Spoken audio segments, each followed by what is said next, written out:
Kami dari kelompok 10. Saya Lunggal Kapandiana. Saya Rafa Khairunisa Nastia. Saya Khairunisa Lizati. Saya Nanda Amalia Batubara.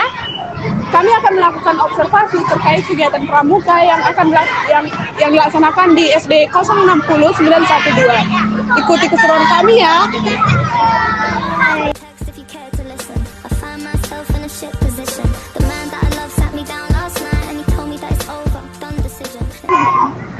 Warahmatullahi wabarakatuh. Waalaikumsalam warahmatullahi wabarakatuh. Selamat pagi Bu. Kami ini dari mahasiswa Unirnet PGSD izin untuk melakukan pemberian pada Ibu terkait kepramukaan di sekolah ini. Perkenalkan saya Khairunisa Lizati. Ini Saya Rafa Khairunisa Nastia. Saya Nanda Amalia Batubara. Ibu, sebelum kita bertanya, boleh saya minta nama Ibu? Iya. Kita pakai mic apa enggak? Enggak ya. Ya, nama saya kalau pakai yang kami sekarang sejak 2023 ya, Hajah Maimunah Maskur SPG. Ya. Kemudian untuk NIK saya 1907, NIK saya 1965 0724 20.003 2002. NIK itu berarti nama tahun lahir kita, bulan lahir, tanggal lahir, tanda kita jadi PNS. Saya PNS penempatan di sini tahun 2000 bulan Maret. Itulah 2003 baru 2002. Dua itu kode perempuan. selanjutnya Ibu di sini sebagai guru. Nah, saya pun sebagai guru kelas dan sebagian guru pembina pramuka. Sejak datang di sini tahun 2000 sudah ditugaskan mungkin sebagai guru pembina pramuka dan pernah ikut KMB tahun 2001. 3 kali 2001, 2006 sama 2010. KMB itu adalah kursus mahir dasar. Seorang pembina itu dia bisa jadi pembina apabila sudah pernah dari kursus mahir dasar itu. Tugas semester itu biasanya seminggu 3 hari kita materi, di tempat yang buat di mana ada apa, baru itu 3 hari di langsung praktek di sebuah langit biasanya.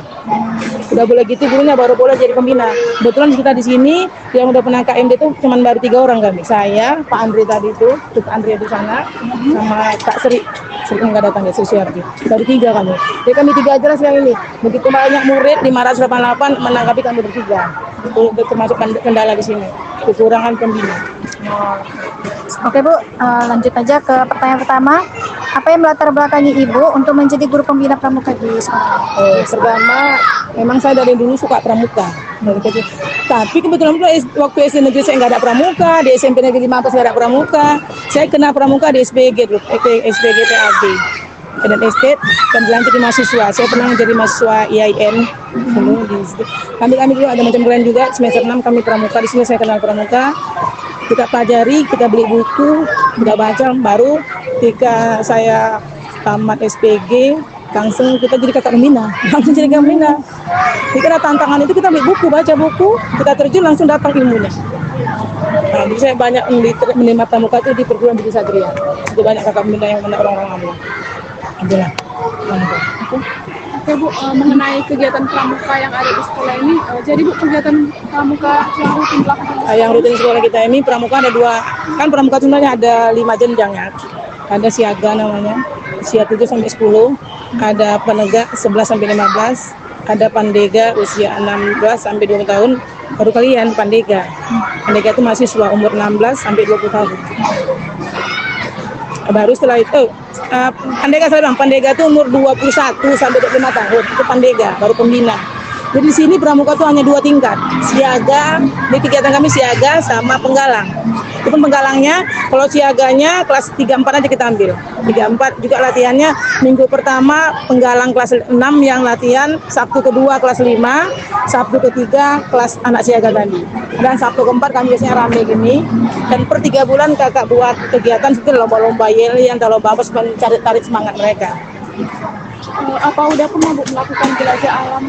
Jelajah alam dulu ya, waktu sebelum COVID ya pernah kami jelajah alam ketika kita camping Sibolangit. Kalau kita camping Sibolangit pasti ada acara jejak namanya, cari jejak istilahnya. Ada itu penggalang ya. Kalau dari di sekolah kita sendiri buat nggak pernah ada. Kalau kita keluar itu memang ada kegiatan cari jejak istilahnya. Dan memang itu 10 orang di jalan. Nanti ada pos-posnya, di pos ini baca morse apa gitu selama kan, baru dibuat pertanyaan, baru buat kegiatan selama. Kemudian untuk pertanyaan selanjutnya, Bagaimana cara Ibu mengintegrasikan nilai-nilai pramuka ini ke dalam kegiatan pembelajaran di kelas? Iya, pramuka ini kan nomor satu kan disiplin. Jadi kedisiplinan itulah yang kita buat di kelas. Disiplin tapi nggak ketat kali. Disiplin ada main-mainnya gitu. Jadi anak ini senang, dia suka. Nah, jadi penerapan disiplin di pramuka berdisiplin, jadi di kelas pun harus disiplin. Apanya segala macam disiplin. Cara dia duduk, cara rapi, ini semuanya harus disiplin. Dan terutama ketepatan waktu. Sehingga saya sebagai guru di kelas 6 lah ya. Kalau ada anak nggak datang itu saya nggak bisa itu. Apapun alasan. Kecuali memang dia harus opname baru dia boleh. Itulah disiplin salah satunya untuk dari pramuka dapatnya. Pramuka itu cukup disiplin. Oke. Pertanyaan selanjutnya Bu, apa peran pramuka dalam mengembangkan karakter siswa di sekolah dasar ini? Iya. Peranan pramuka dalam mengembangkan karakter di pramuka ini kan sifatnya dia belajar sambil bermain. Jadi dia muncullah karakter anak ini yang sebenarnya bagaimana, yang karakter anak sekolah dasar semuanya mana yang suka kegiatan. Jadi dengan adanya pramuka ini mereka apa yang mereka ingin itu tersalurkan apa segala macam. Apalagi usia penggalang ini usia bergerak sekali, jadi kegiatan itu banyak sehingga yang mereka lakukan ini menunjang ke pelajaran gitu, buat dia semangat, kira seperti itu. Pertanyaan selanjutnya Bu, menurut Ibu apa saja sih kebutuhan yang diperlukan untuk mengembangkan kegiatan pramuka di SD? Yang butuh pertama kan sebenarnya pembina pramukanya itu. Kalau udah ada pembinanya, ada 2-3 orang pembina, nanti si pembina itu kan mencari apa keperluan sarananya. Pokoknya sarananya untuk praktek itu kalau bilang kan, pramuka ini tiap kegiatan dia ada upacara pembuka sama penutup. Si upacara itu perlu tiang bendera dan nggak boleh ini. Dia mesti buat sendiri. Itu menggunakan 5 stok. Tapi 3 stok untuk kaki, 2 stok ke atas. Sama apanya talinya itu spandunya itu perlu ada, mesti ada itu. Baru nanti kalau anak siaga, dia kalau upacaranya kan bentuk lingkaran besar itu. Di tengah tuh pakai itu stok itu juga, pasang itu. Itu nggak ada, itu nggak ada. Ini siapa yang pikiran apa yang boleh buat? Nah sama itulah. Kalau bicara sarana sama pembina kan bicara duit kan, bicara dana kan. Nah di dana itu kita agak sulit. Jadi seluruhnya pramuka di Kota Medan yang bentuk sekolah negeri agak berat aktifnya karena masalah dana tadi. Kepala sekolah agak sulit ya. Jarang kepala sekolah yang apa gitu. Kalau banyak hitung-hitungan aja dia. Banyak hitung-hitungan dia. Kalau katanya nggak terhitung dia ada di cuklak bos itu dia nggak mengeluarkan gitu. Membuatnya terkendala. Sehingga kalau ada kegiatan pramuka, pada umumnya negeri nggak akan masuk itu. Jarang itu. Kadang nggak ada. Tapi kok swasta, mereka tuh membuat sekolah yang mantap di swasta. Makanya pramuka itu sangat maju di swasta. Kalau untuk SD ya, tapi kalau SMP ya, anak SMP ada itu, ada di SMP lain ya. Kalau untuk penggalang dan siaga SD, kalau dia swasta negeri agak sulit, itu tadi kendalanya. Nggak, pembinanya belum terus, masalah dana tadi. Itu aja, yang lainnya kata ibu kan nggak masalah lah, yang lainnya nggak ada masalah. Pertanyaan selanjutnya Bu, apa harapan Ibu untuk kegiatan pramuka di SD di sekolah dasar ini pada masa depan? Untuk masa depan, kebetulan pula ya ibu tahun ini pensiun. Ini kan penggantinya macamnya agak kurang apa. Ya ibu berharap ya tetap ini berjalan, kalau bisa lebih maju lagi gitu. Jadi makanya kami meminta kepada pemerintah supaya ada KMD, kursus madrasah untuk seluruh guru yang terutama guru-guru muda, supaya mereka bisa dan yang bisa enak ke siswa. Kalau kita pramuka, kita mulai ini apa? Dekat. Kalau di kelas, saya guru matematika, mereka takut sama saya. Ya kan kita disiplin. Tapi ketika saya ke pramuka, jalannya. Kita gaya pramuka kita lah kan, jadi lebih dekat. Kan pemanggilan dia manggil kakak sama kita, kan ini lebih dekat dia. Itu apanya? Enaknya pramuka ini. Kita ke jam di kelas waktu matematika, banyak kan untuk pelajaran di pramuka, apalagi deh. Disiplin. Itu saja pertanyaan dari kami Bu, makasih atas jawabannya. Nah, jadi buat harapan kalian sebagai generasi muda ya kan biasanya sebagai guru pengganti kami, cintailah pramuka ini gitu. Nggak dapat dari sini, cari buku dulu, baru ikut dari kegiatan ikut aja, kita masuk aja. Karena ibu gitu, seperti itu. Ibu tengok dulu guru pramuka itu kan bisa perhatikan mereka. Baru kita terapkan. Mula-mula memang kaku, lama-lama kita enak.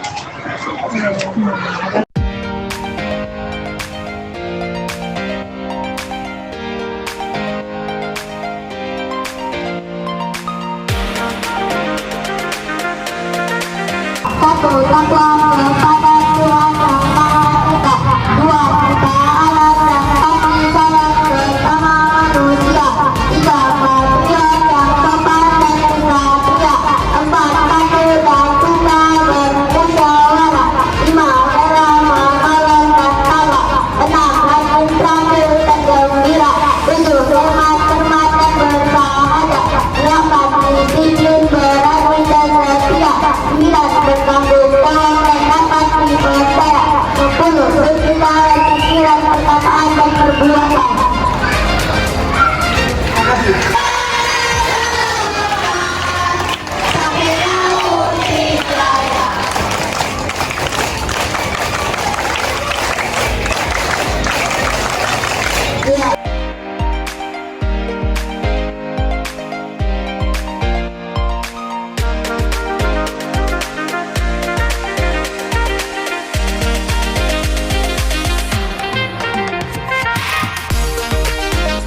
Baiklah, kesimpulan dari pengamatan observasi kami di sekolah SD Negeri 060912 bahwasannya kegiatan pramuka telah rutin dilakukan di sekolah ini setiap hari Sabtunya.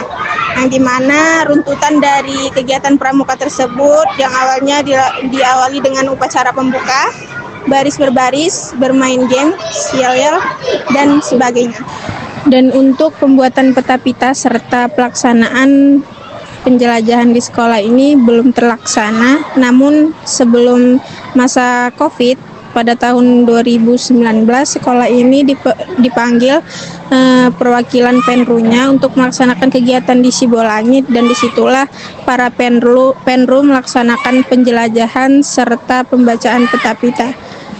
Untuk kegiatan penjelajahan di sekolah ini singkatnya belum dilaksanakan. Lalu dari informasi guru pembinanya sendiri bahwasanya ia sudah profesional mengikuti KMD di Sibolangit, di mana kegiatan dari KMD ini dijelaskan secara singkat bahwasanya 3 hari mendengarkan materi di sana, lalu 3 hari melaksanakan eksperimen secara langsung. Untuk sarana dan prasarana di sekolah ini yang terkendala hanya di bagian stok tiang bendera serta guru pembinanya sendiri kekurangan di sekolah ini. Untuk kegiatan pramuka sudah rutin dilaksanakan di sekolah ini. Mungkin itu saja. Terima kasih. Assalamualaikum warahmatullahi wabarakatuh.